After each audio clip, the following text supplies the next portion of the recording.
தேவனே நான் ஓமதண்டையில் இன்னும் நெருங்கி சேர்வதே என் ஆவல் பூமியில். ஆதியாகமம் 41:52. நான் சிறுமைப்பட்டிருந்த தேசத்தில் தேவன் என்னை பழுக பண்ணினார் என்று சொல்லி இளையவனுக்கு எப்பிராயிம் என்று பெயரிட்டான். இரண்டாவது மகன் பிறந்தான், அவனுக்கு எப்பிராயிம் என்று பெயரிட்டான். எப்பிராயிம் என்று சொன்னால் கனி கொடுப்பது அப்படின்னு அர்த்தங்க.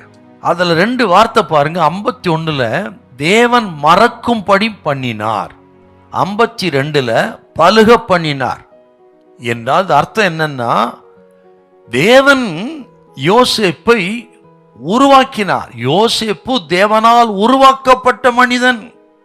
ஆண்டவர் யோசேப்பை சிருஷ்டித்து உருவாக்கி எகிப்து தேசத்தில் வைத்தார் யோசேப்பை என்றால் எத்தனை ஒரு ஆச்சரியமான விஷயங்க. அப்படி கர்த்தர் வைத்து எகிப்து தேசத்தில் ஆண்டவர் யோசேப்பை உருமாற்றினார். நல்ல மனிதனாக மாற்றின இடம் எகிப்து தேசத்தான்.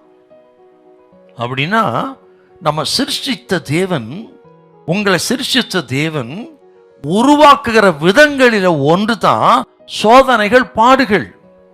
அந்த பாடுகள் சோதனைகளைத்தான் எப்படி பொன்னை புடமிட்டு பசுமொன்னாக எடுக்கிறார்களோ, பொன்னிலிருந்து களிம்பை நீக்கி பசும்பொன்னா உருவாக்குறார்களோ, அதை போல ஆண்டவர் நம்மை அநேக அக்கினி சூளையில கொண்டு போய் போட்டு பாடுகள் உபத்திரவங்கள் மத்தியில் போட்டு அவர் நம்மை உருவாக்குகிறார். நம்மை தாயின் கர்ப்பத்தில் சிருஷ்டித்த தெய்வம் அநேக பாடுகள் மத்தியில, இருப்பு கால்வாய்கள் மத்தியில நம்மை உருவாக்குகிற பசும் பொன்னாய் மாத்துறாருங்க.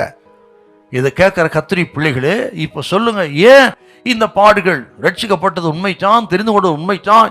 ஏன் பாடுனா தேவன் உங்களை உருவாக்குகிறார். பாடுகள் உபத்திரவங்கள் சோதனை மத்தியிலே உருவாக்கி நீங்கள் கனி கொடுக்க வேண்டும், நீங்கள் அநேகருக்கு ஆசீர்வாதமாய் இருக்க வேண்டும் என்பதற்காக உருவாக்குறார். இதை தன் வாழ்க்கையில அனுபவித்தவன் யோசேப்பு. இத்தனை பாடுகள் எதற்கு என் வாழ்க்கையில் அப்படின்னா, நான் கனி கொடுப்பதற்கு, அடுத்தவருக்கு ஆசீர்வாதமாய் இருப்பதற்கு. ஆகவே தான் இந்த பாதைக்கு நடத்தியிருக்கா என்று உணர்ந்துட்டாருங்க. அப்படி கனி கொடுக்கிறவனாய் இருந்தான். ஆகவே தான் தன்னுடைய 2வது மகனுக்கு எப்பிராயிம், கனி கொடுப்பது, கனி என்று பெயரை வைத்தான். கேட்கிற கத்திரி பிள்ளைகளே, ஆண்டவர் நம்மை அநேக பாடுகள் போராட்டத்தின் மத்தியிலே அவர் உருவாக்குகிறார். உருவாக்குற காலங்களை விட்டு கொடுங்கள், பலத்த கருத்துக்கள் அடங்கிருங்கள், ஏற்ற காலத்தை உயர்த்து வாருங்களே. நீங்கள் குடும்பத்துக்கு மட்டுமல்ல, சமுதாயத்துக்கு மட்டுமல்ல, தேசத்துக்கே ஆசீர்வாதமா இருப்பீங்க. தேவன் உங்களை உருவாக்கி கொண்டிருக்கிறார். ஹல்லேலூயா, ஹல்லேலூயா.